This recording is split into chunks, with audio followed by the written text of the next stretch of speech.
start today's program. The first thing, there will be a case presentation, emergency transcatheter arterial embolization for acute renal,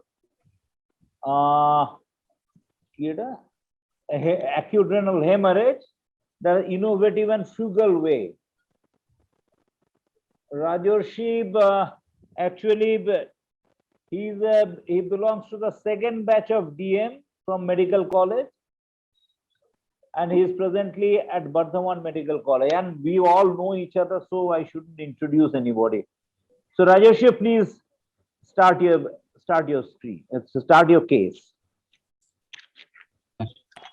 Respected teachers, my seniors, my colleague, and my friends, good evening to all of you. Today's topic of discussion is emergency transcatheter arterial embolization for acute renal hemorrhage, innovative and frugal way. The case history: 27 years old, non-diabetic, non-hypertensive male, Mr. Humayun Kabir, admitted for percutaneous nephrectomy (PCNL) at local nursing home at Bardhaman. He was discharged post-operatively in stable condition, but after 7 days, he was admitted with complaint of massive hematuria.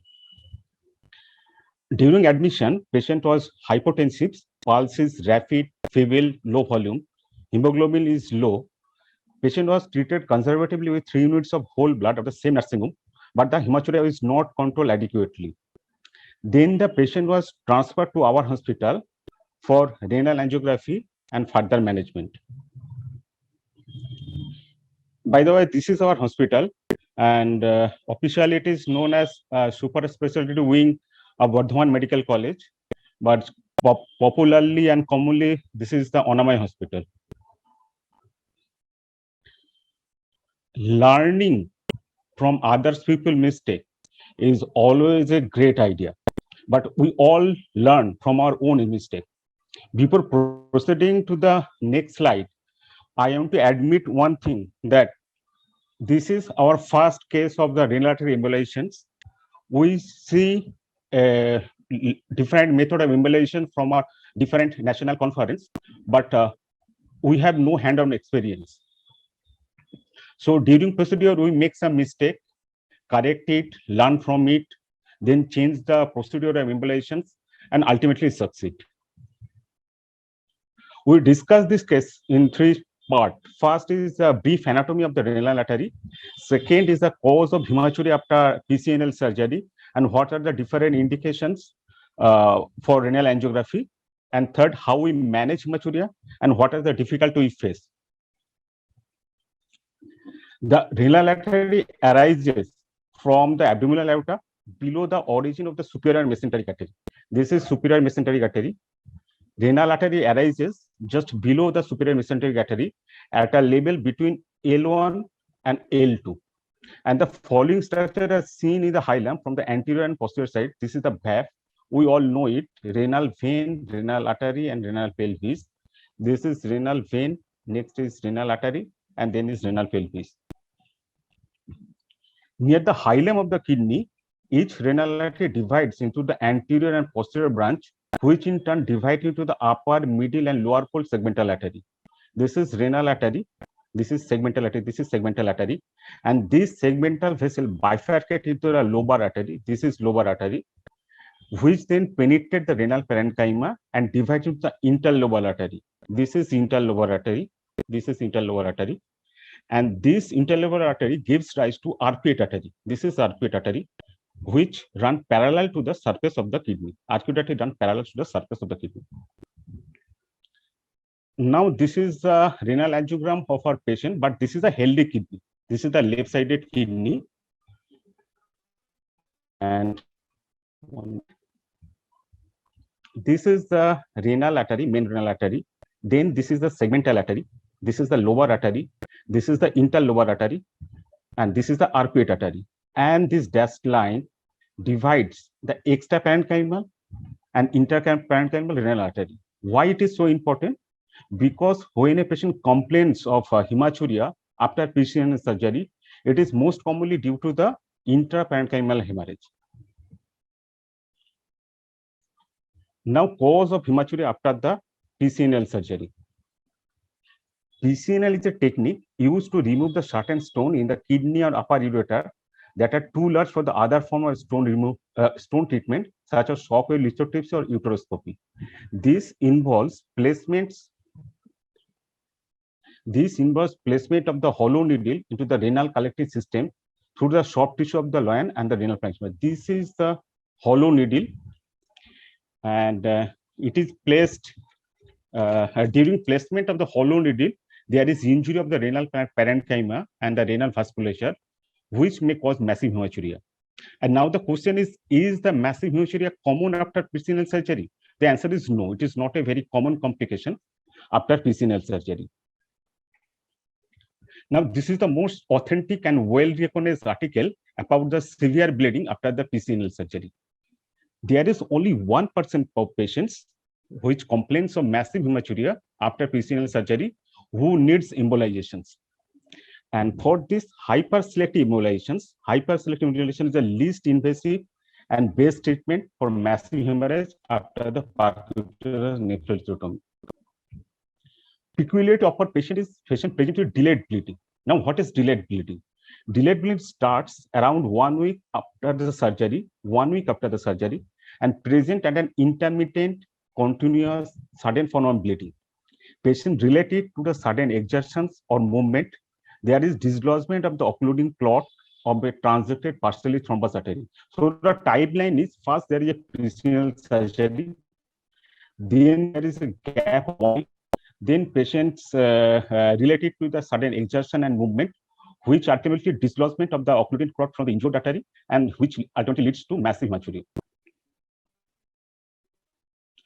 Now, what are the indications of the renal angiography? First is hemodynamic instability due to the life-threatening bleeding. Second is repeated clot evacuation. Third is multiple blood transfusions. Fourth is renal Doppler showing the vascular lesions like AV fistula or arterial pseudoaneurysms. And last is the continuing hemoglobin and hematocrit drop. And these are the angiographic finding. Most common is arterial pseudoaneurysms, almost 50% of cases. Second most common is the AV fistula. Third is isolated injury, and fourth is multiple finding. Now, what is renal artery embolization? Renal artery embolization refers to the occlusion of the renal artery or some of its branches by the injection of the embolic agent through an endovascular catheter.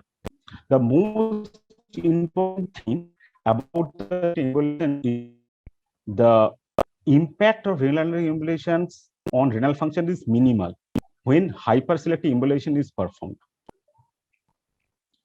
Now, our patient is transferred from ward after resuscitation. The patient is transferred from ward to cath lab for angiography. Prophylactic antibiotic coverage is given. There is administration of local anesthesia to the access site. There is no need of general anesthesia, but if alcohol, absolute alcohol is used as a sclerosing agent, then general anesthesia is preferred because it is related to the pain related to the procedure, and there is a possibility of cardiopulmonary collapse if the large volume escape into the systemic circulation. The vascular access site generally obtained by the common femoral artery. If you are occluded, an alternate access site such as axillary and brachial artery can be used. This is the common catheter used for renal angiography. This is the Cobra configuration C2 or Simon-Sims catheter. But in our cath lab, we use JR6 for renal angiogram. This is the renal angiogram of our patients. This is the right-sided kidney. And you see clearly there is an extravasation of dye from the interlobar artery. Rest of the renal vasculature is not injured, but there is a definite injury of the interlobar artery, and there is an extravasation of the dye and the leakage of the blood from these vessels, which ultimately leads to massive hemorrhagia and patient is hemodynamic collapse. This is the JR6 catheter, we all know it. And the second one is the DJ stent. DJ stent is a double J stent. It is used by the neurosurgeon during PCNL surgery. One end of the disease stent is in the renal pelvis, other end in the bladder. 4 weeks after the PCNL surgery, it is removed from the ureter. Next is extra floppy guide wire is passed through the renal vasculature. That is the right renal artery, that is the inferior segmental artery, that is the lower artery, that is the interlobar artery. There is the extravasation of the dye from the interlobar artery. This is the injured artery. Now, for the delivery of the embolic agent to the injured artery, we need microcatheter. Now, what is microcatheter? Microcatheter are small diameter catheter that are used for guide wire support, exchange to access the distal anatomy, to deliver therapeutic embolic agent, to inject the contrast medium. And one of the key features of microcatheter is there is two radiopaque marker. One is at the tip of the microcatheter, and other is 3 centimeter proximal to the microcatheter here. And there is super selective catheterization of the renal artery branches, which involves the use of the microcatheter via guide wire control technique. This is the microcatheter, and this is the guide catheter. The whole system, guide catheter and microcatheter, these two collectively called mother and child guide catheter extension system. And now the agent used for embolizations. One of the common agent is gel form. It is suitable for the small vessel injury. Next is polyvinyl alcohol particle.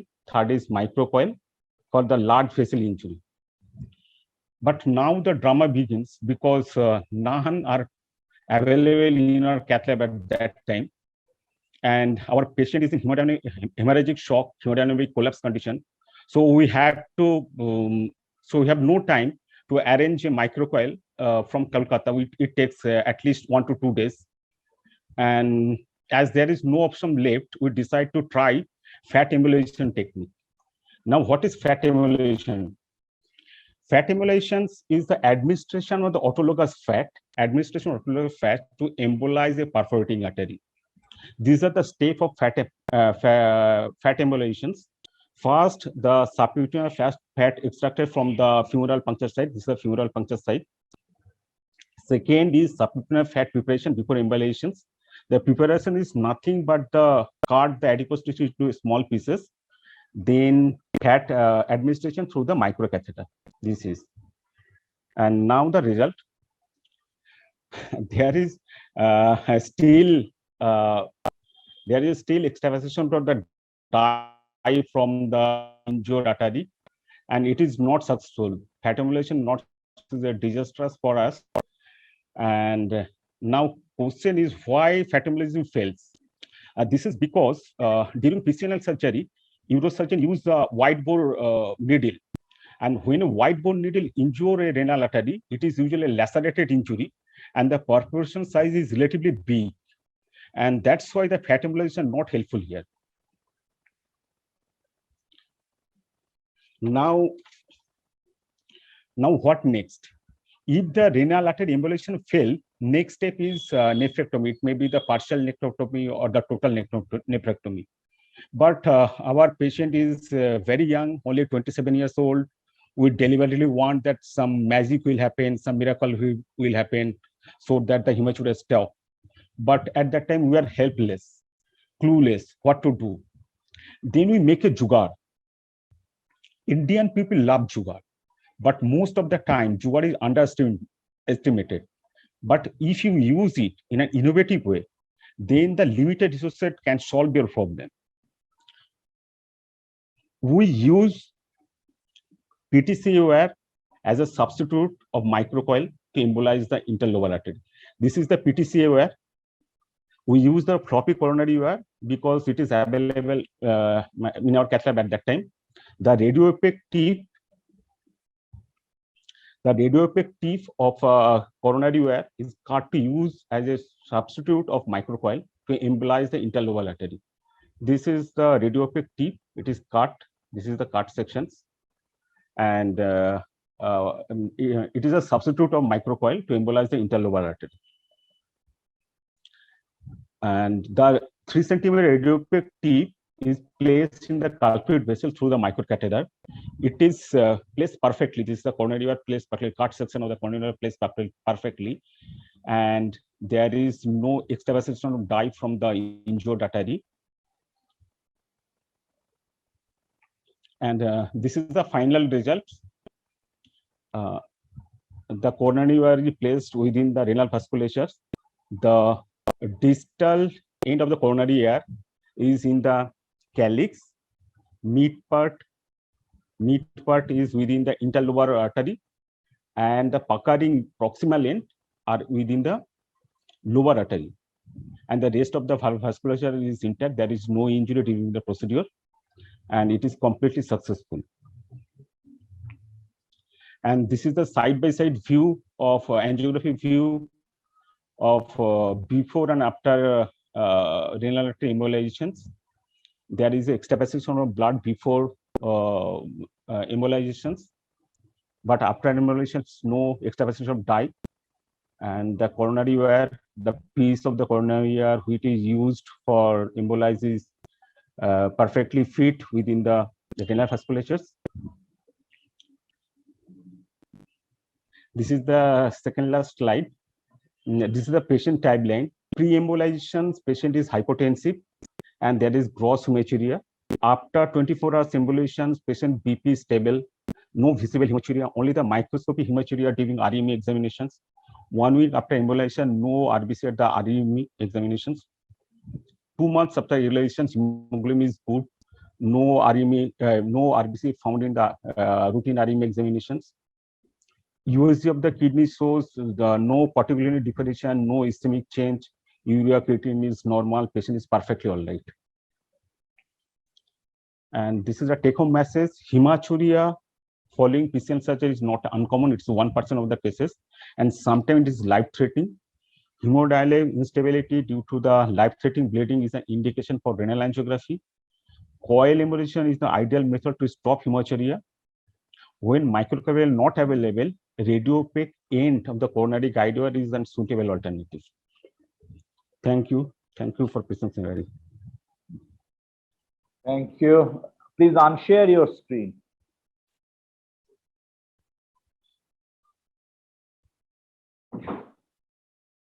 Please unshare.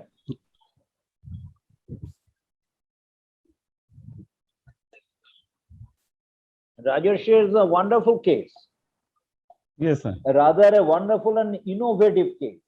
You didn't have coils, so you tried fat embolism, fat embolization. That didn't work, so you took the a floppy part of the coronary guide wire, and that acted as a coil. If we consider only this part, there is nothing big in it, but the scenario where you did it in Bardhaman Medical College, where you said you didn't have any coil or anything, this is a good innovation, and perhaps you are instrumental in saving a young life. Yes, sir. Thank you. Please unshare your screen. Unshare টা আমি করতে পারছি না sir.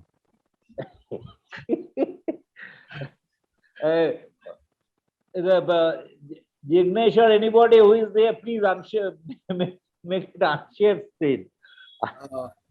Dr. Mondal, Rajarshi Mondal, thank you for doing an excellent job saving the life of a young আচ্ছা ঠিক man. আছে answer করলাম Yeah, right. Yeah. Let us see your face.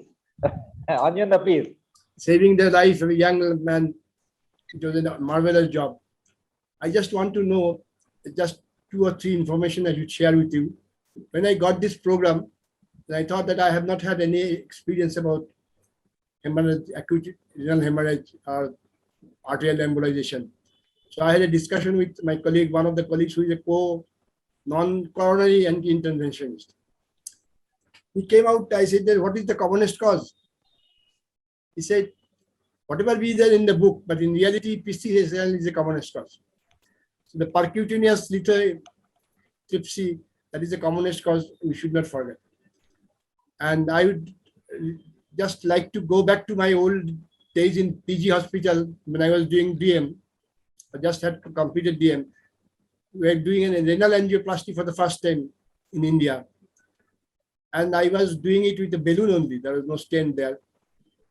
And suddenly there was tear. The patient cried. And we found that there is some spots there, little bit of hemorrhage. Immediately, obviously, we took it, catheter out. We did not have any measures at that stage to do anything. So we observed the patient, and observed the patient. And finally, however, the patient survived without any complications.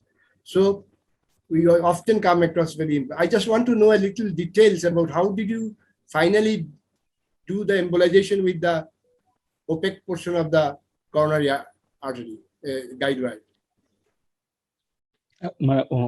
I introduced, first I cut the radio opaque portion. This is basically spring coil. And you introduce the spring coil to the microcatheter. And with the another PTCA wire, we push the radio opaque portions so that it goes with near the injured artery. Good. But there was also a chance of injuring further when you are pushing the guide catheter, the opaque coronary wire. Yes, sir. But luckily there is no other hemorrhage. Very good, very good. Really innovative and exciting, encouraging. Really exciting. Thank you, Rajarshi. Any question or comments from anybody?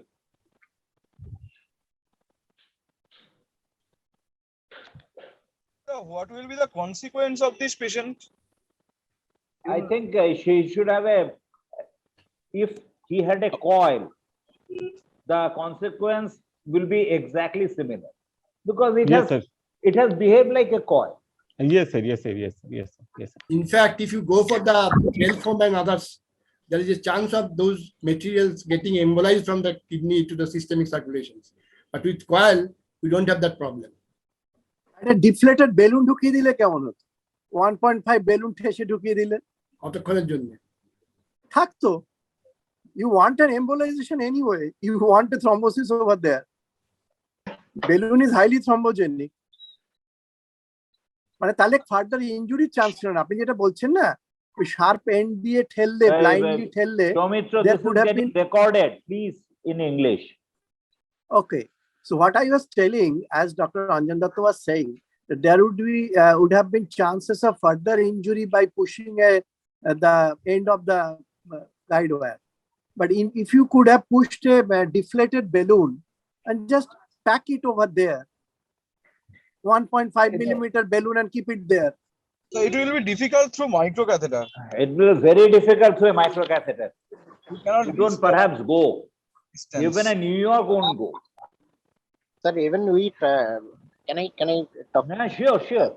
Sir, even during pushing the coil, actually modified coil, the back end of the wire, we had a lot of difficulty. We could not push that smoothly. It took long time to deliver. Did you make any shape change of that end, guide wire end? I mean, you made some twisting or some coiling. No, we just gave a bend and then pushed to the steep end of the wire. And it took a little bit longer, but we ultimately succeeded in doing so. Yeah. Sujit, you made a comment. Excellent case. Sujit, My only comment is that you should publish this article publish this case report. Okay, I sir. don't know whether Sujit can hear it. He made a comment that difference between coil and guide wire is the absence of thrombogenic fabrics. But this served the purpose here. Great case. Rajarshi, will you want to say anything on this particular issue? Actually, we did another case like this. That was in the left side, as far as I can remember. It was another young person. Renal. Renal, yes. Renal. Similar case. Before Very or after that? This one, Very the first. This is the first case. And afterwards, we did another. Hey, why don't you publish? Why don't you publish that? These two cases. Sir, I thought if case series can be made.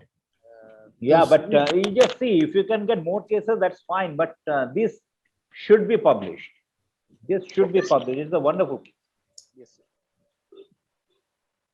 Any other comments or questions or anything from any of the participants? One question is that while you are thinking of making a series, I mean, you don't insist of getting the coil in the cath lab ready handy when you are doing these things.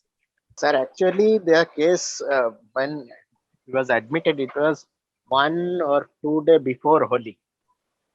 So he couldn't. No, make I know. arrangement. This was, you were caught in the wrong foot. But as with experience now, we should keep a coil in the cath lab anyway. We have Instead we of have- trying to make a series out of it. no, we are not trying to make a series out of this. We No, have asked whatever for you coil. have done, you publish it. Further cases, if you get a coil, use the coil and see the difference. If Exactly. you That's what I'm And telling. we have publish we that have will even already- better. We have already asked for coil, and we are not waiting for this to happen Exactly. again. That's what I was telling. I am talking about the case series with this and coil, not Yeah.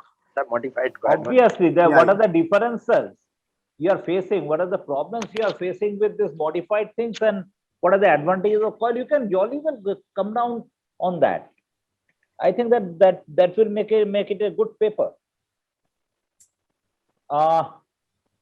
Any other comments? Then Rajarshi, thank you. Thank you very much for this wonderful case. And Tanmoy, thank you very much for interacting. Thank you, The sir. next speaker is Dr. Spandan Bhadury. He will be talking on SGLT2 inhibitors in cardiology practice. A broad subject. Spandan still doesn't know whether he is not sure whether he is a pure cardiologist or a pure diabetologist or a mix. So I thought this is the best subject for him.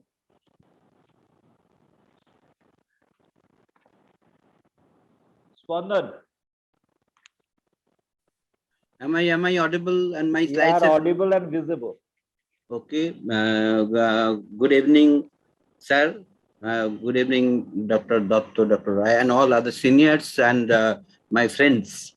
It's my proud privilege to discuss the issues of clinical cardiology after a nice session on intervention cardiology. On a molecule which we use on our day-to-day clinical cardiology life, that is role of SGLT2 inhibitors in cardiology practice today. Let's move question. Just a minute.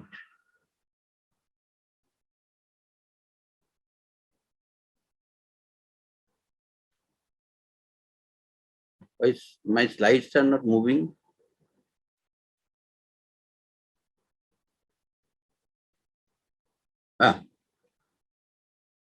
Has it moved, sir, in your screen? Yes.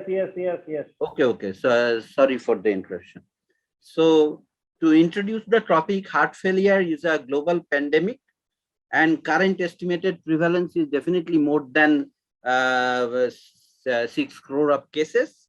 And with aging population throughout the globe, the prevalence of heart failure is ever increasing. Prevalence of diabetes, hypertension, and obesity are also increasing because these are lifestyle problems. And people of diabetes are more likely to have 2.5 times to have this heart failure. Different hypoglycemic / anti-hyperglycemic drugs have variable effects on cardiac morbidity and mortality. And this group of drugs, the SGLT2 inhibitors, have been shown to have beneficial cardiovascular effects in pivotal cardiovascular outcome trials. Actually, in 2008, all of us know that both the European authorities and FDA imposed the necessity and of conducting cardiovascular outcome trials for introduction of any new anti-diabetic drugs after the bitter experience with rosiglitazone in the record trial, the increased incidence of heart failure and this edema and all with pioglitazone. There are meta-analysis to show that this DPP4 inhibitor group of drugs have mixed effect on this heart or particularly heart failure incidences, particularly in savatroximi trial. Saxagliptin showed that increased incidence, 30% increase in incidence of heart failure. And these insulin users on the in a meta-analysis of more than 1 lakh insulin users have been shown to have more than 2 times incidence of heart failure. With this background, we see that the judgment was quite right. And so in these last decade saw several CVOT or cardiovascular outcome trials with newer drugs. Now, we know heart failure is definitely a very common and serious problem, one of the leading cause of hospitalization and #1 cause of hospitalization in patients more than 65 years of old. Readmission after hospitalization are as high as 30% within 3 months, and 30% of patients die within a year of heart failure, hospitalization with heart failure. So in a study, it was shown that its mortality is more serious than even colonic cancer, some of the cancers being reported. So in relation to comparison with the guideline recommendation and clinicians' use on the drugs in reality, it is seen, as it was shown in this VSC Congress 2019, that, just a minute,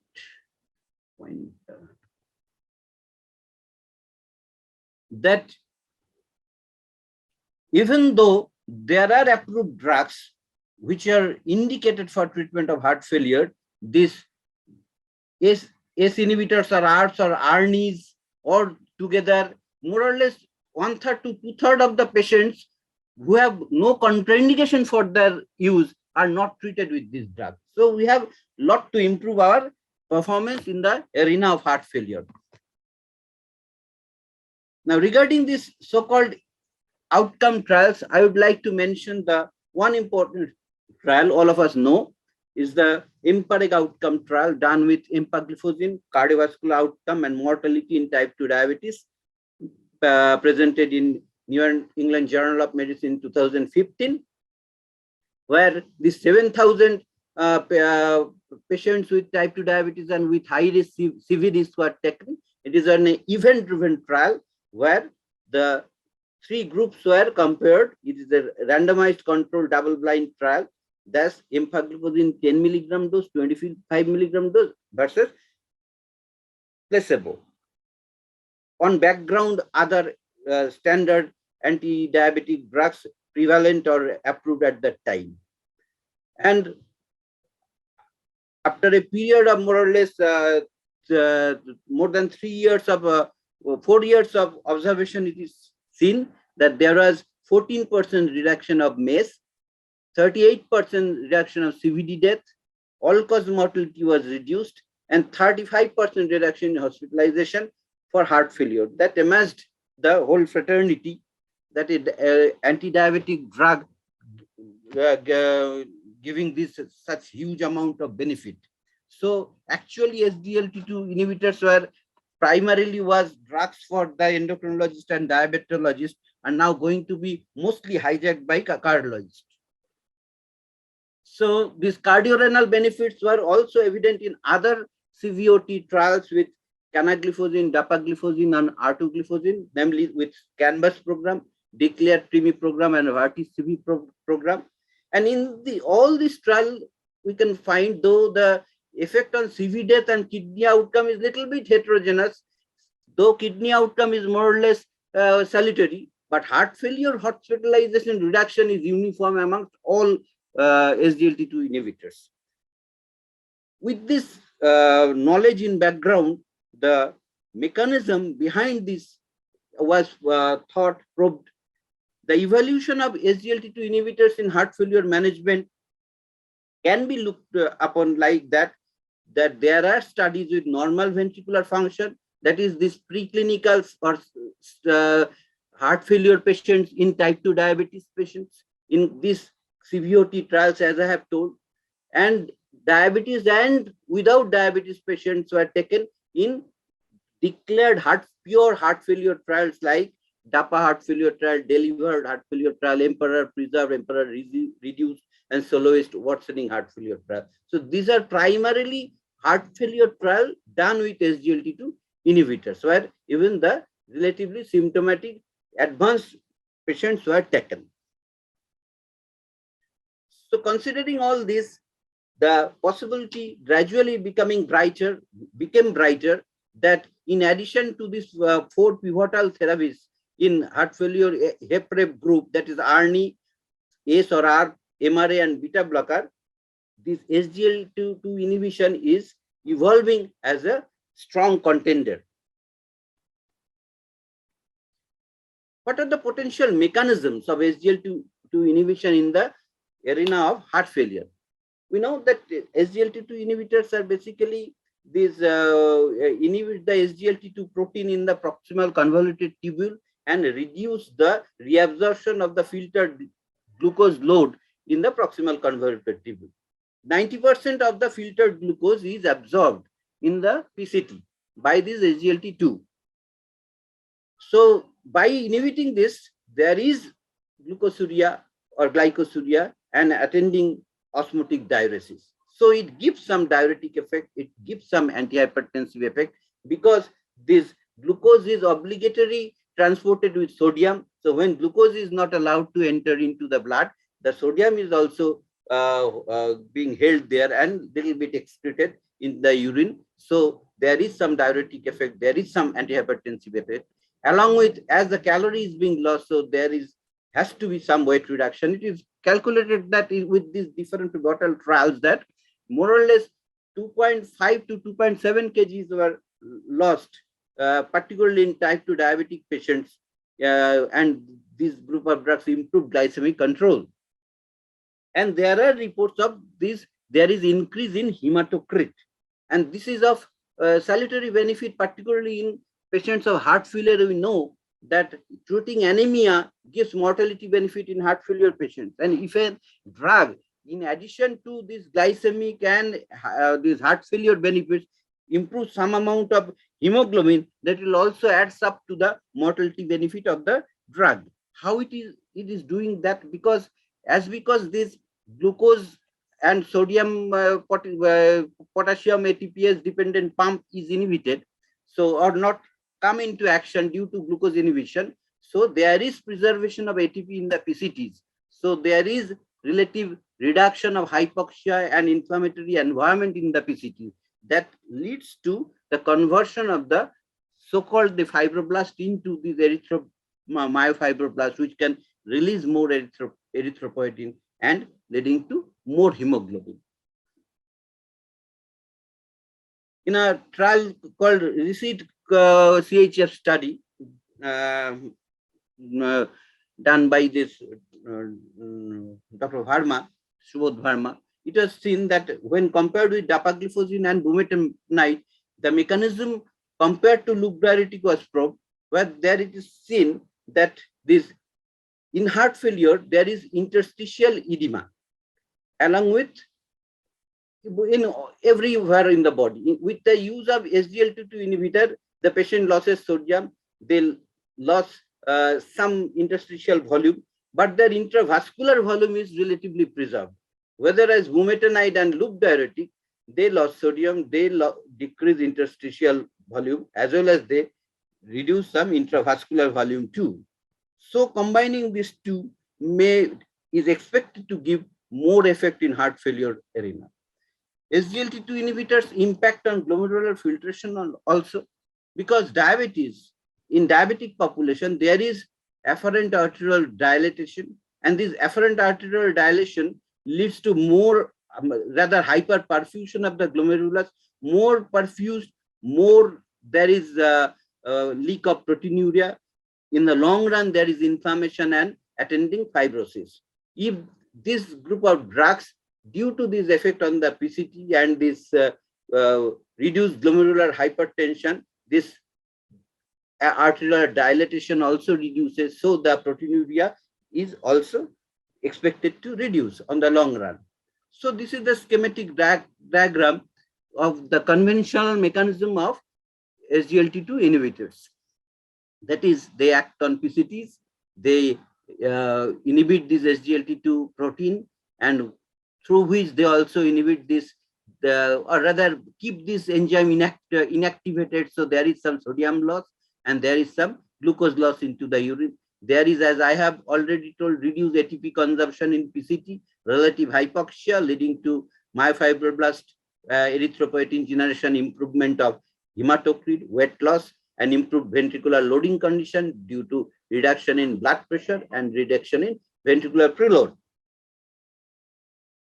Now, newer or novel potential mechanisms of benefits of SGLT2 inhibitors are thought of and researched and suggested, like direct cardiac, because this weight loss and this whatever I have told so far does not explain fully all the benefits provided by SGLT2 inhibitors, even in non-diabetic patients too. Hence comes this proposition of these mechanisms of action, that is direct cardiac effects, improved myocardial energetics, improved ionic hemostasis in the myocardium, autophagy resetting, and altered adipokine regulations. That is more action at the molecular level. These SGLT2 inhibitors impact on the myocardial sodium and hydrogen exchange system, enzyme. Not going into the details, what we can tell that this, for proper myocardial contraction, this induced calcium release from the sarcoplasmic reticulum, and this calcium going into mitochondria and going into the myofibrils is important for contraction.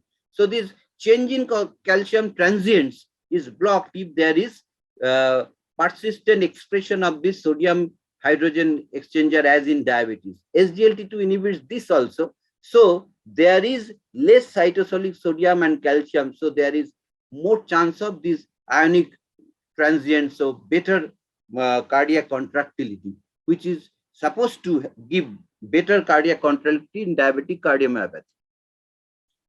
So the novel mechanisms are altered adipokine reticulation. We know that leptin is bad, adipokine is good, adiponectin is good. And in this diabetic patients with SGLT2 inhibition, the relative glucagon is, there is relative glucagon excess, because with the protracted and permanent glucosuria which this molecule offers, leading to less production of insulin from the pancreas because the need is decreasing. So there is apparent glucagon excess that leads to this reverse leptin adiponectin balance. So there is reduced serum leptin and reduced epicardial fat. All of us know that in heart failure, more the epicardial fat is, more the poorer the prognosis.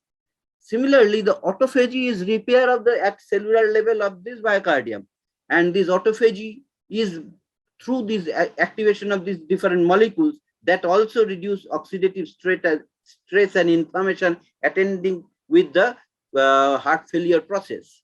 And the ionic homeostasis I have already discussed, and improved myocardial energies, I want to say line or two, because these all of us know that SGLT2 inhibitors cause some minor ketonemia in blood, because of this hyperglucagonemia, they initiate more beta hydroxybutyrate from liver, and this in heart failure patients, this glucose utilization and free fatty acid utilization by the which are insulin dependent process are impaired in diabetic cardiomyopathy. When we have more ketones in the blood, their alternate fuel instead of fatty acid and glucose is available for this myocardium disease. Myocardium, there is at cellular level more ATP production and more or improved work efficiency in presence of the relatively stable oxygen supply. To sum up all these things in clinical terms, so the beneficial effects of SGLT2 inhibition may support traditional heart failure therapy in the form of increased natriuresis, increased renal and cardiac physiology, decreasing this preload, afterload at LV wall stress, and decreasing interstitial edema. All other groups do some part of this job, and this group of molecule does all the four. With this scientific backgrounds in mind, after the publication of this cardiovascular outcome trial, naturally, both the sponsors and scientific world jumped into this heart failure trial. They designed the trials. The first published was DAPA heart failure trial. It is a trial in pure heart failure patients. Both the type 2 diabetes and non-diabetic patients were recruited in a RCT fashion, dapagliflozin versus placebo, and mean follow-up was 1.5 years, and it is a primary outcome-driven trial where the primary composite was worsening heart failure in a patients of heart failure, whether they required this urgent visit in requiring intravenous therapy or hospitalization or CV death, and there are other some secondary outcomes. The key inclusion criteria was more than 18 years with less than 40% EF, symptomatic patients with approved BNP level, and GDMT patients were already on GDMT at the prevalent time. Type 1 diabetes and other hypertension, etc., and EGFR below 30 were excluded. And these are the results. That dapagliflozin demonstrated significant 26% relative risk reduction for composite of worsening of heart failure and hospitalization or CV death. So this hazard ratio is 0.74. This is hugely significant. When this death portion is taken out, the hospitalization of heart failure, there was 30% reduction, absolute risk reduction of for this hospitalization of heart failure with the use of dapagliflozin in these patients. And the effect of dapagliflozin on primary composite outcome was generally consistent between these two groups, whether patient had type 2 diabetes at baseline or not. They have equal hazard ratio of more or less 0.75. So this trial first shows clearly that irrespective of the diabetic status, this group of drug helps in heart failure patients. So these are basically anti-heart failure drugs. To sum up, for this trial, primary outcome, DAPA demonstrated 26% relative risk reduction in primary composite outcome of worsening heart failure, and risk reduction are similar for each component of primary outcome. Generally consistent effects were observed in pre-specified patient subgroups and all. I'm not going into details. Dapagliflozin reduced the relative risk of heart failure and death by 25%. This total number of heart failure hospitalization and CV deaths by 25%. This case's Q symptom score significantly improved and all. And safety, there was no safety issues in between the DAPA and placebo groups. So it is a hugely positive trial. Next year followed this Emperor reduced trial. So Emperor reduced trial, the basic design and the inclusion criteria are more or less same. But along with that, this same group also conducted this Emperor preserved trial, where these LV patients with heart failure patients with LV of more than 40% were recruited. In the reduced group, 3,350 patients were randomized, and in the preserved group, more than 5,000 patients are recruited, and in both groups, 10 milligram dose was used. Why not 25? Because in the empiric outcome, it was shown shown that the cardiac benefits are equivalent in the 10 milligram and 25 milligram doses. Now coming to the results directly. The Emperor reduced trial key results. The first executed CV death or hospitalization of heart failure, there was relative risk reduction of 25% and absolute risk reduction of 5.2%. Hugely significant, and number needed to treat is 19 only to prevent this primary outcome for 1 year. So this is again a hugely positive trial of heart failure using another SGLT2 inhibitor.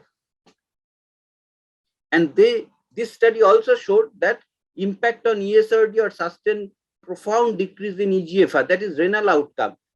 That is also relative risk reduction was more than around 15%. That means that if the patients of heart failure was treated with empagliflozin 50%, patients are also saved of deterioration on their renal parameters. That the same trial showed during this 2-year follow-up studies. And whether this trial, its outcome was affected by diabetes or not, that was also analyzed, normoglycemia, pre-diabetes and diabetes and all. And it is seen that in all groups, the hazard ratio was significant. Only patients with normoglycemia, the confidence interval touched 1. Now coming to another important concept changing trial is Emperor Preserve trial, because all of us know that so far most of the trials with this for HEP arena are either neutral or negative trials. So this trial gave important insight and benefits. Primary endpoint was first executed CV death or hospitalization for heart failure. And this trial also showed this relative risk reduction of 21%, absolute risk reduction 3.3% per 100 patient years, and number needed to treat for one benefit is 31 only. And this is again hugely positive trial. Another important thing to be noted is that though the trial continued up to this 36 months of observation, the two curves started separating from the early months itself, from day 18 itself. So the HEP patient starts getting benefit after introduction of EMPA within, say, 3 weeks of their treatment. This is striking, in fact. No drug so far has been shown to offer such early and huge benefit. Again, when you compare the baseline effect, clinical effect on in the quartiles of this LVF less than 50, 50 to 60 and 60, more than 60, it is seen that more than 60 group touches this one mark, but both these 50, less than 50 and 50 to 60 group are significant, and the confidence interval are less than 1. So in HEP arena, EF less than 60 and above 40, this study shows clinical benefit. And similarly, in all other categories, mostly this all other categories, whether the EGFR was more than 60 or less than 60, the pattern of benefit was more or less same. Now this Emperor reduced trial was principal investigator was Dr. Milton Packer, and this Emperor Preserve was Dr. Stephen Diancar. They together came up and combined a pooled data of these two trials of empagliflozin, where they combined this all data and stratified all patients into these groups depending on their EF, that is less than 25, 25 to 34, 35 to and so on.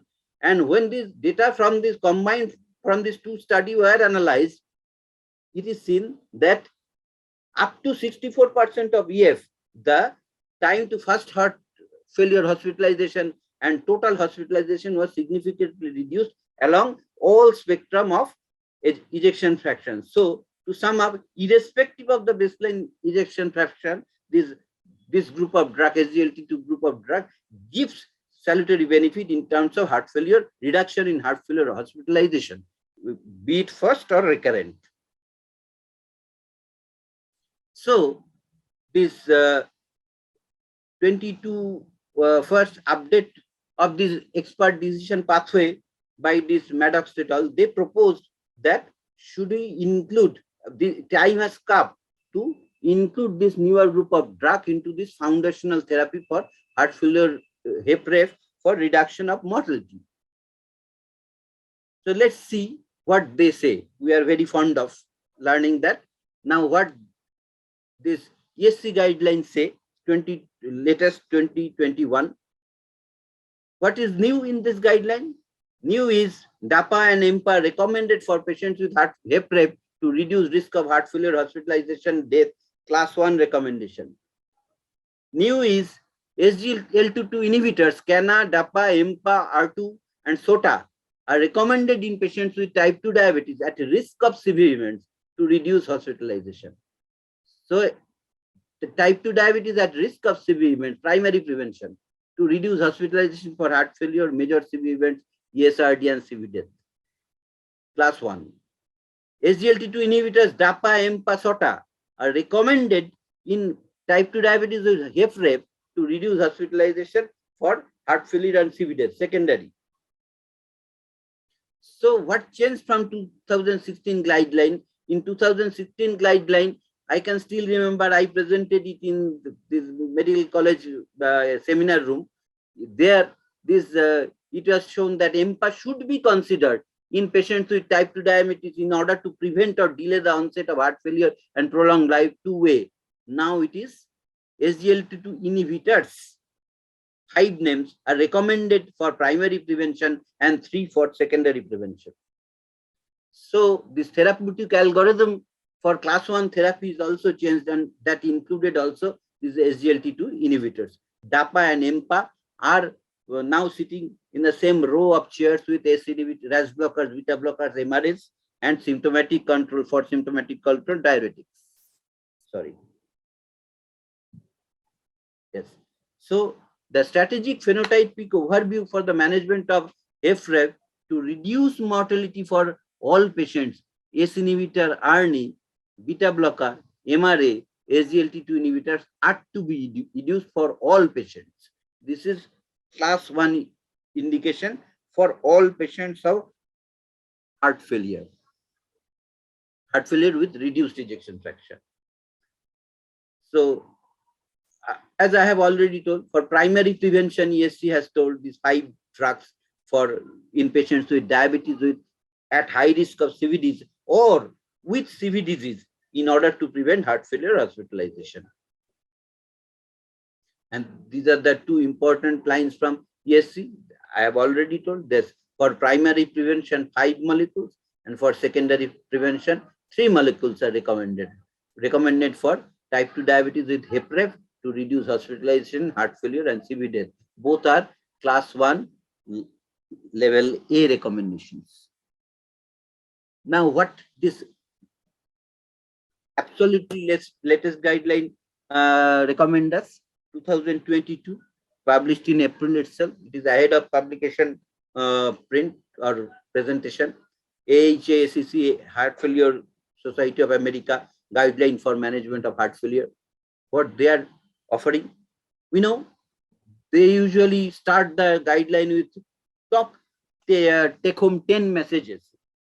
And what is their first take-home message is GDMT for heart failure with reduced ejection fraction now includes 4 medication classes, which include SGLT2 inhibitors. This is first message.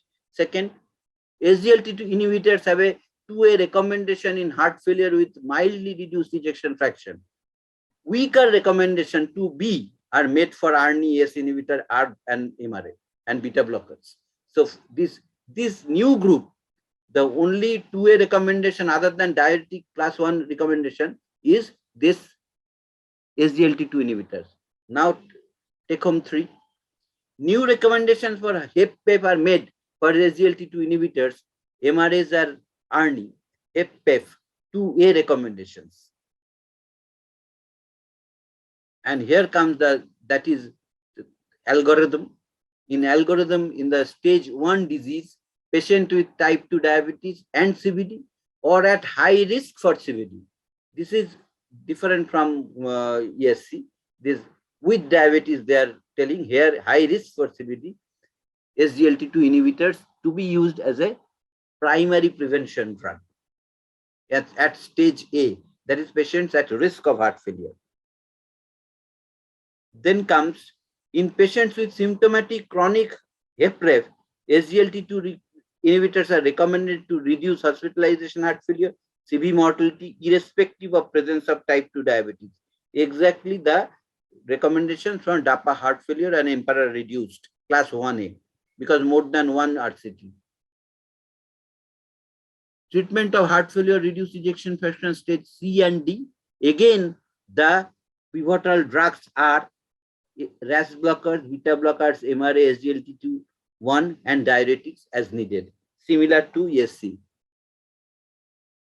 This is the new group they have dealt separately, that heart failure with mildly reduced ejection fraction, where they have given 2A recommendation depending on this Emperor preserved trial and this preserved heart failure trial with dapagliflozin, soloist heart failure. I will briefly discuss.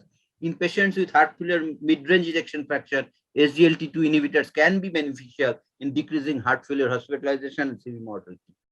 So this is the algorithm for mildly reduced LVF. First is diuretics, second is SGLT2 2A, all other is 2B for HF MRF. Then HFpEF.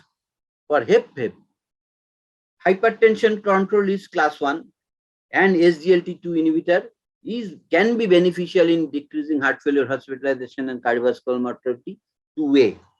So this both for mid-range and preserved ejection fraction, SGLT2 inhibitors are 2A. Even they have a separate recommendation for preserve 50%. There are also these diuretics and SGLT2. Now, so the guidelines makers have guided us.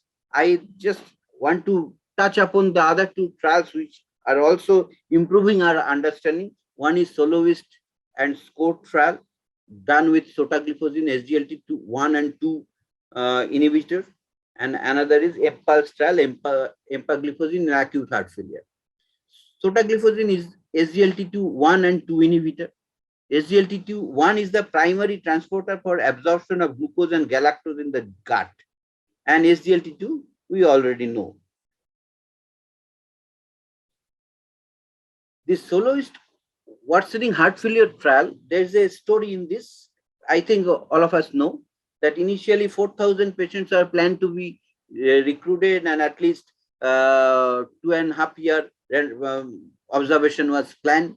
It was also planned like a event-driven trial, like Emperor reduced trial, but the primary sponsor of this trial, Lexicon, withdrew from the trial itself. So it was prematurely terminated. And the data from the recruited patients who are followed up with median duration of 9 months were presented in this SSC conference. The 122 patients were randomized with placebo versus sotagliflozin, and primary endpoint were CV death, hospitalization for heart failure, and urgent heart failure visit. And this is important. Key inclusion criteria: patients are admitted with signs and symptoms of heart failure, treated with intravenous diuretic, stabilized off oxygen, transitioning to oral drugs. The BNP and pro-BNP criteria for heart failure must be met, and this is a type 2 diabetes patient. Very critically ill patient, and recent events were excluded. So this is actually the design. Patients were admitted with acute heart failure. In the late acute phase, when the patient started becoming more or less stable and the IV medications are gradually weaned off, these accepted treatment was gradually introduced. A RAS blocker, beta blocker, along with this is given even up to 3 days post discharge. and with a median period of 9 months and maximum 18 months following randomization, what is the result of this heart failure, hospitalization, visit, etc.? That there is 33% reduction, highly significant. You see the p-value, and absolute risk reduction 25 events per 1,000 patients. So you need to treat 4 patients to avoid 1. Again, it's a very strongly positive trial, but unfortunately prematurely terminated. There was another patient in the diabetes, another trial with diabetes and CKD group, where also the same endpoints were adjudicated, where the patients were stable, not admitted. Type 2 diabetes patient with low EGFR, with no plus or minus of albuminuria with other CV risk factor. There also in the SCORE trial with more than 10,000 patients, it showed significant reduction, more or less equal reduction of this empagliflozin and dapagliflozin trials of reduction of incident heart failure hospitalization and urgent hospital visits.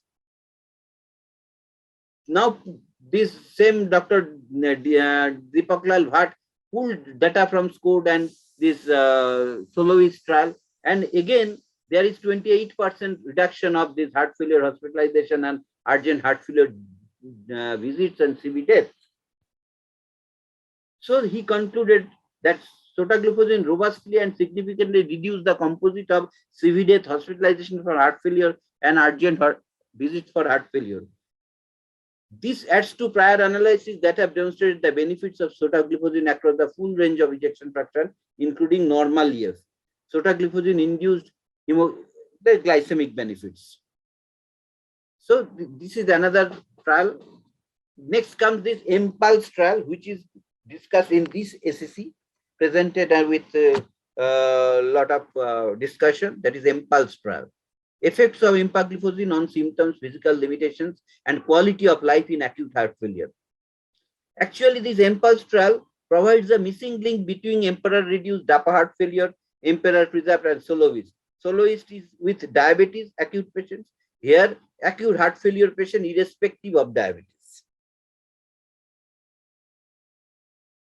N is not very great because the critical patients or unstable patients are included, and assessed by Kansas City cardiomyopathy questionnaire on day 115, 30, 90 with EMPA 10 versus placebo. And the main results were significant clinical benefit in terms of this KCCQ scores in all groups.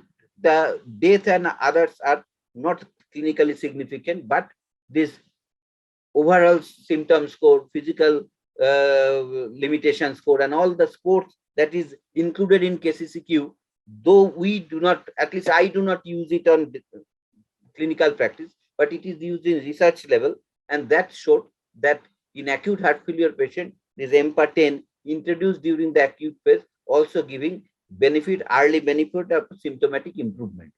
Treatment with EMPA produced total clinical benefit among patients hospitalized with acute heart failure across the entire range of KCCQ, indicate that benefits of EMPA are independent of symptomatic impairment at baseline. It improved all key KCCQ domains, and benefits generally consistent across demographic clinical characters seen as early as 15 days, maintained through 90 days. And this study was also published. A brief discussion before ending my talk is, it is a clinical discussion that we must mind the contraindications. SGLT2 inhibitors are not approved for use in type 1 diabetes. In this regard, I must mention that sotagliflozin was initially thought of using it in type 1 diabetes in Europe, but is not yet approved in America, because it increases the risk of diabetic ketoacidosis, known hypersensitivity to drug, lactation, and on dialysis patient, SGLT2 inhibitors cannot be used. And another thing is, patient developing any serious emergency condition and surgical emergencies, the SGLT2 inhibitor should temporarily be stopped. Cautions to be kept in mind for DAPA. In DAPA heart failure, patients with EGFR less than 30 were not included. In Emperor reduced, EGFR less than 20 were not recruited. None of the studies were done in pregnant patients. There is a chance of volume depletion if patients are already on huge dose of diuretics and dry. So then caution should be taken in starting this drug. Possibility of some ketoacidosis remains in diabetes, and all of us are aware of this genital myocardic infection, UTI, urosepsis, AKI. Regarding AKI, all the renal parameters and renal data are welcome, but at the outset or during the initial days, it decreases the EGFR to some extent, and rarely and very rarely it can cause foreigners gangrene too. So my conclusion is SGLT2 inhibitors are to be used as a preventive and therapeutic drug for heart failure in patients with diabetes mellitus. Therapeutically in all patients of heart failure, irrespective of EF, and contraindications and cautions are to be kept in mind. Thank you for patient hearing. Thank you, Spandan, for this exhaustive and very elaborate discussion on SGLT2 inhibitors and including the relevant trials. I think there should be and there will be a lot of questions on this. So let us start the question answer session without wasting any further time. This is a very good drug, but still a lot of questions needs to be answered. And in fact, like to hear the opinion of Anyanda, Soumitra. Yes, I would like to, sir. I would like to hear opinions of respected seniors regarding this. So, Shaura, you are in a train, perhaps. I can see the train window. Unmute Karun. It's an excellent lecture from him because he's always a very good speaker and he has stuck to his subject very well. Now, I would like to know from him that after the starting of the use of this molecule, so it was a theoretical one, but after starting this molecule, what was his experience from his patients? What was his feedback? Sir, yeah, after starting this molecule. Sir, what is your experience? How much you have been satisfied? Yeah. Sir, my experience is excellent because whether in hospital, the government hospital I work in. Hello. Yes.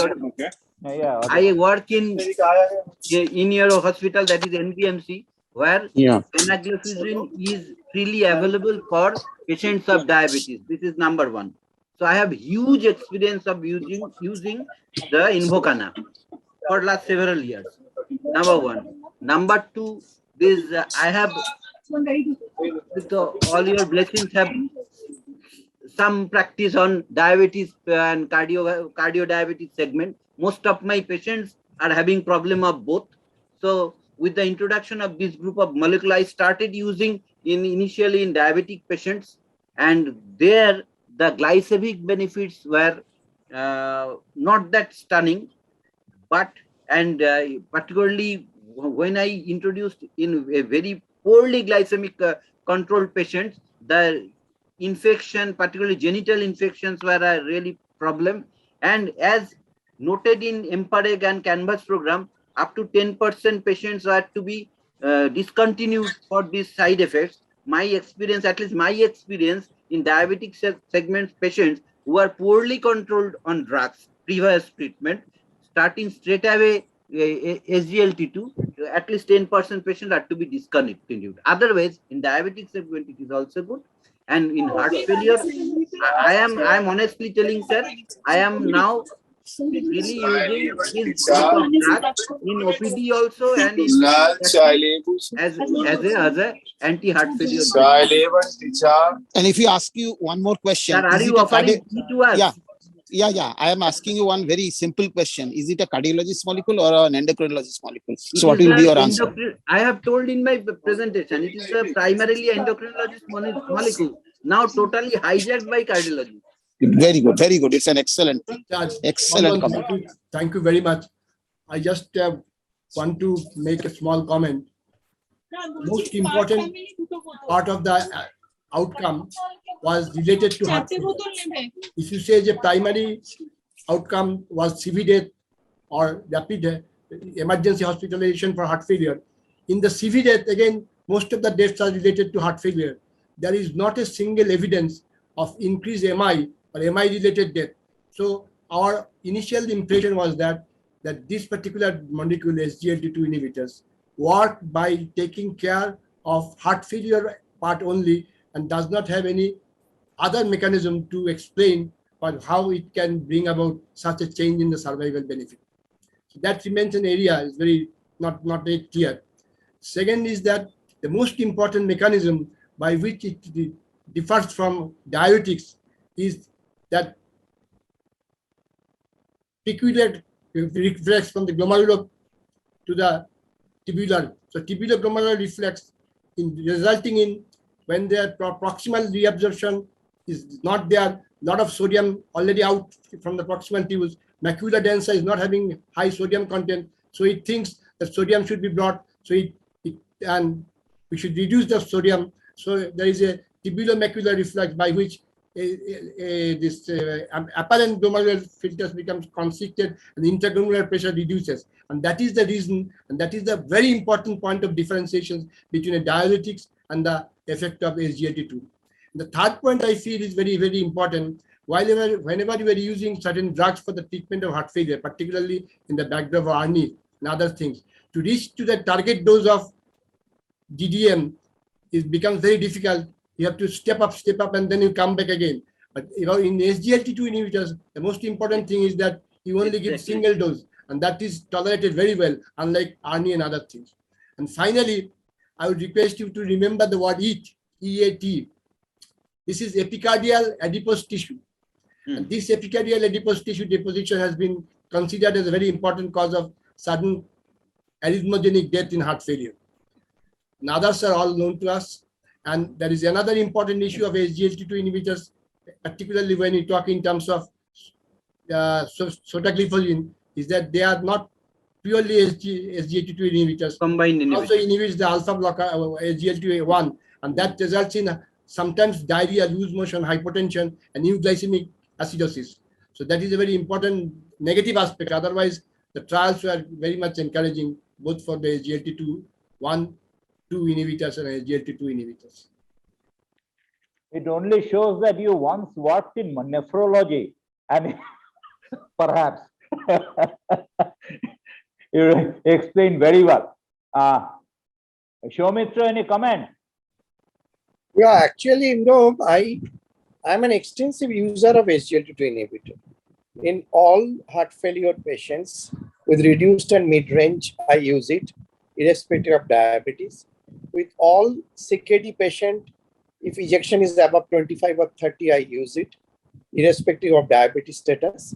And in all diabetic patients, I use it just because of the extended benefit in atherosclerosis and other things. But of course, in atherosclerosis segment, perhaps GLP-1 agonist is better, but there are difficulties in using it. So again, SGLT2 remains the choice.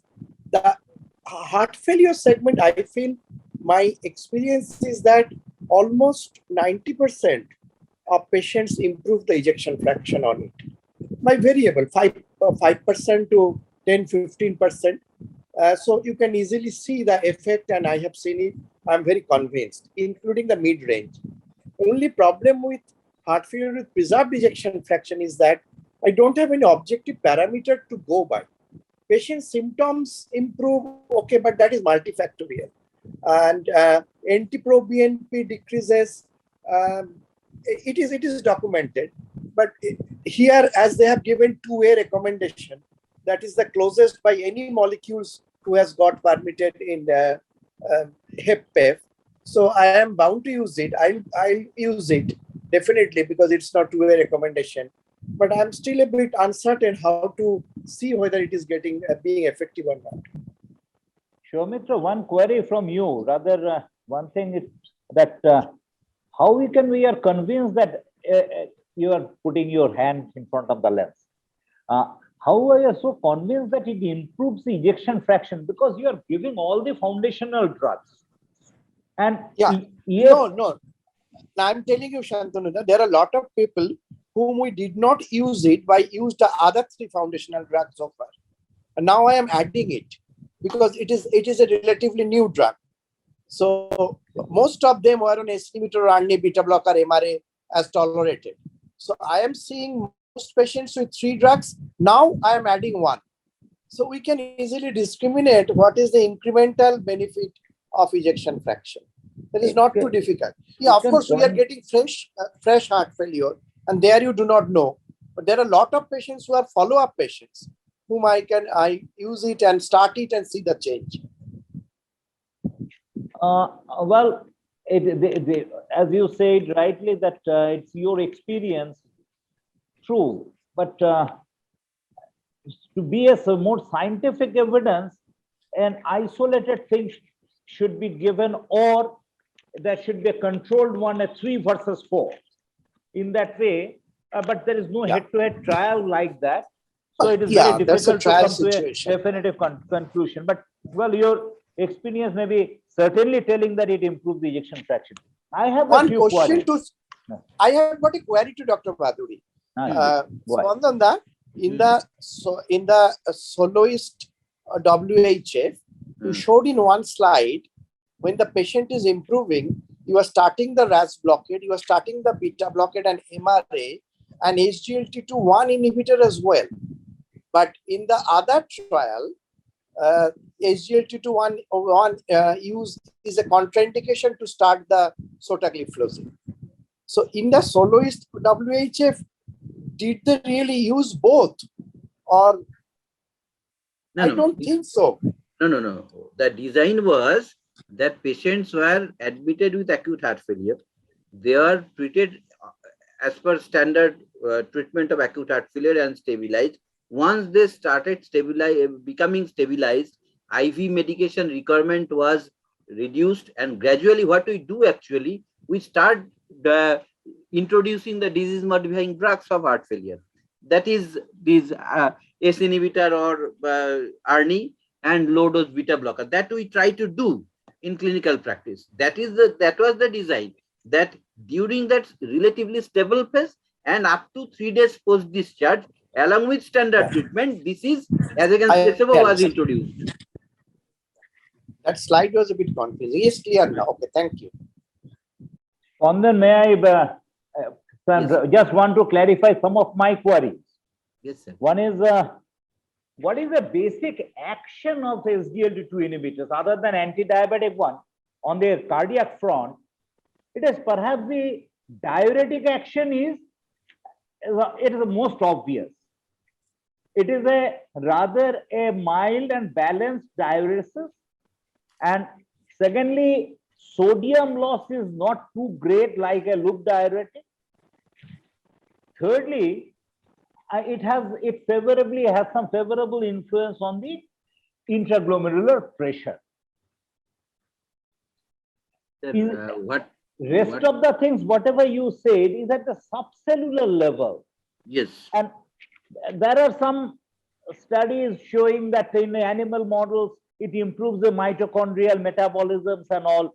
But these are absolutely at a subcellular levels and is very difficult to prove in clinical domain.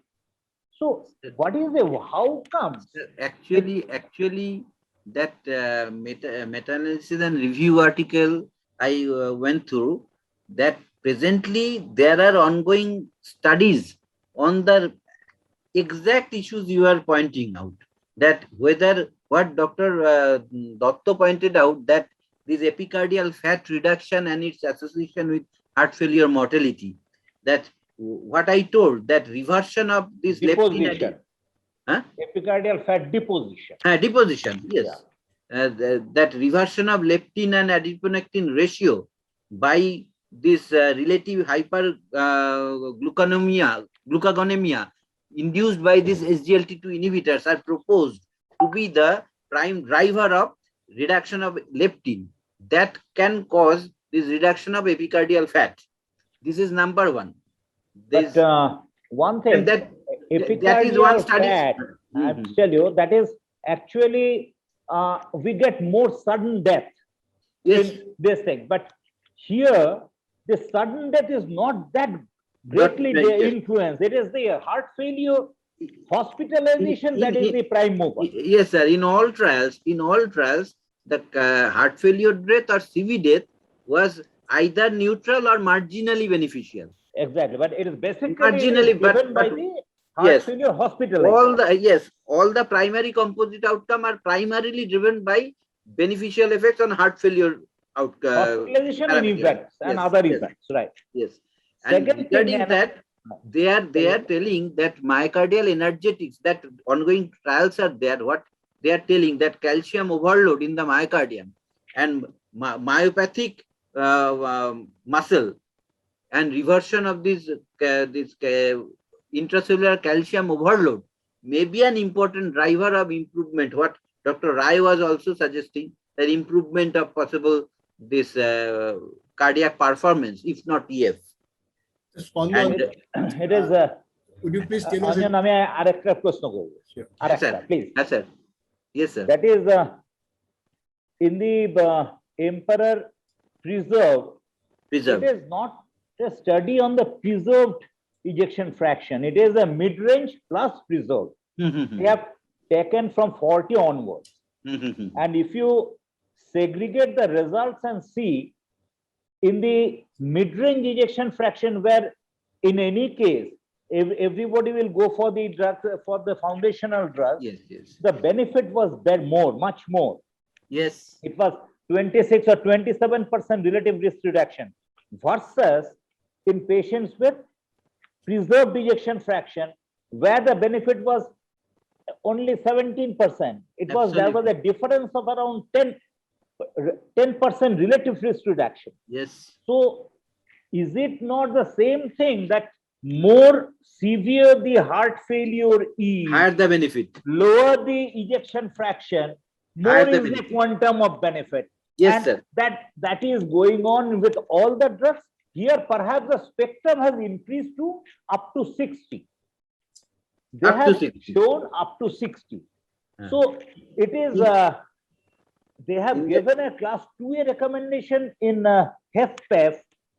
Due to emperor preserved. That is because of the emperor preserved, and that is because of that 17%. But issue is that was a subgroup analysis, mind you. It is a subgroup analysis. Subgroup analysis are always hypothesis generating. Similar, I have not discussed all in this because it is my presentation is already long, that with DAPA, they have also come up with 2 trials. One is preserved heart failure trial. It was more or less copy of this soloist heart failure trial. That is KCCQ based symptomatic improvement in HFpEF patients irrespective of diabetic status. There also, the recruitment was around 500 patients. There also they showed the similar type of benefit what is observed in soloist patient. Anjana, you had a question, please. I was just telling whether you have discussed it or not. The EMPAREG trial had a mortality benefit significant as against declared of dapagliflozin, not so much of mortality trial. And the explanation lies on the fact that EMPAREG had more comorbid condition. The patients have a CV was more there, as Dr. Shantanu was trying to point it out. Now, my question is slightly different now. 2-3 years back, the gentleman who was awarded Nobel Prize in medicine had his work on autophagia, if you remember. Now, we have not seen the word autophagia 2, 3, 5 years back when we studied SGLT2 inhibitors. It seems that it has been introduced very recently. Resurfaced. Do you know about it more details, or when you do give us next time? Sir, in my presentation, by which it is getting better. In my presentation, I have told the novel mechanism proposed in heart failure arena, that it improves the autophagy. What is autophagy? Autophagy is the inbuilt repair mechanism within the cell. That is, the repaired organelles are either excluded out or the components are reintroduced into the membrane or mitochondria, etc. by the AMPK mechanism, SART1 mechanism, and HFA 1 alpha and 2 alpha mechanism, all these biochemical paths. So intentionally, I didn't went into details of that. If you look at the general population part, counterpart of it, the autophagia can be explained as a mechanism of fasting, onoshon. That leads to that repair. Yeah, people believe, particularly during the Ramadan period, 30 days of no feed the whole day. They feel that this has an effect like autophagia, a beneficial effect rather than a bad effect. It repairs the inflammatory milieu within the at subcellular level. That is the hypothesis. And the three mechanism proposed, I just told, to be honest, that the details of this biochemical mechanism, I am also not very much clear or convinced about, but these are the mechanisms suggested. Any other questions, comments, or anything? একটু বেশি dose হয়ে গেছে। Anyway, yes, Somnath. What are the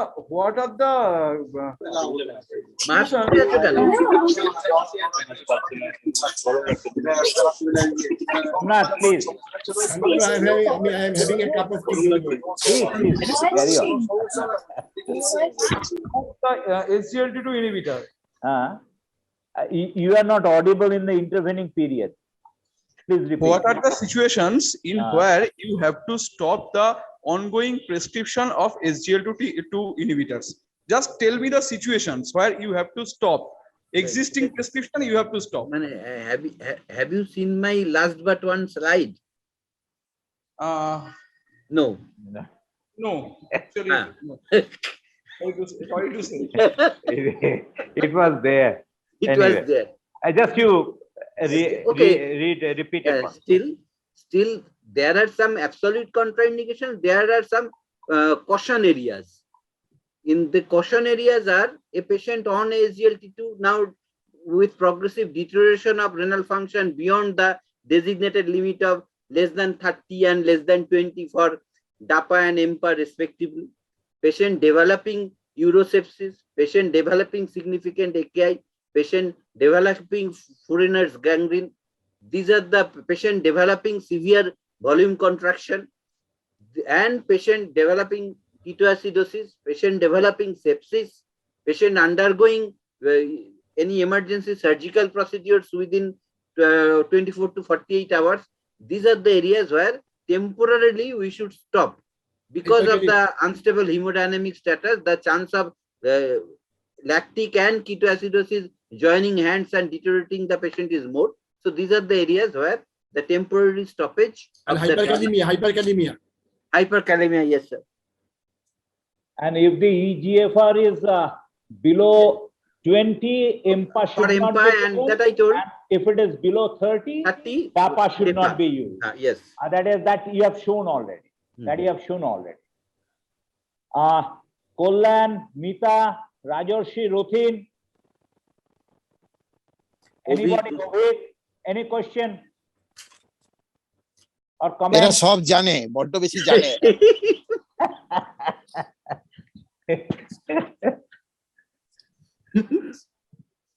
Anyway, it was a very excellent discussion today. It was a very lively discussion. SGLT2 inhibitors discussion is like discussing something on the philosophy, science, everything together. Such a huge impact in terms of its different mechanism. Devapam, want to ask something? Devapam কোথায়? আছে সবকটা আছে। Devapam? হ্যাঁ, ওই তো দুর্গা ঠাকুর দেখা যাচ্ছে। Devapam, want to ask any question? Okay, I think it is already pretty late. আর এইভাবে করতে পারুম না, ফিজিক্যাল হইতে চাই। Just an announcement, next on 12th of June we'll be having a physical meeting and we'll decide on the program and it will be circulated, but we'll be having it at ITC Shonar, and that is the agenda till now, unless some unforeseen things happen.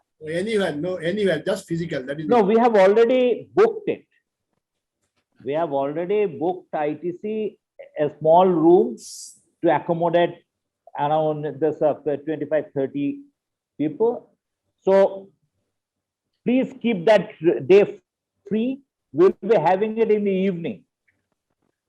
And the UCD annual conference will be on 6th and 7th of August. 6th August will be the postgraduate programs and a case presentation competition from the young cardiologists. Young cardiologists, what we mean is below the age of 40 or those 5 years since passing DM or DNB. And the quiz will be an all India affairs. Initially, it will be online, but the final will be conducted here at Kolkata. So I think you can put a notice in the WhatsApp group also, UCD WhatsApp group. I'll put it. Sure, that's a good suggestion. I'll certainly put it. So without any further words, I should thank both the speakers, Rajarshi and Spandan. Both of them has done a wonderful job. Rajarshi has presented a case which were rather new to us. Yes. This type of an innovation was new to us.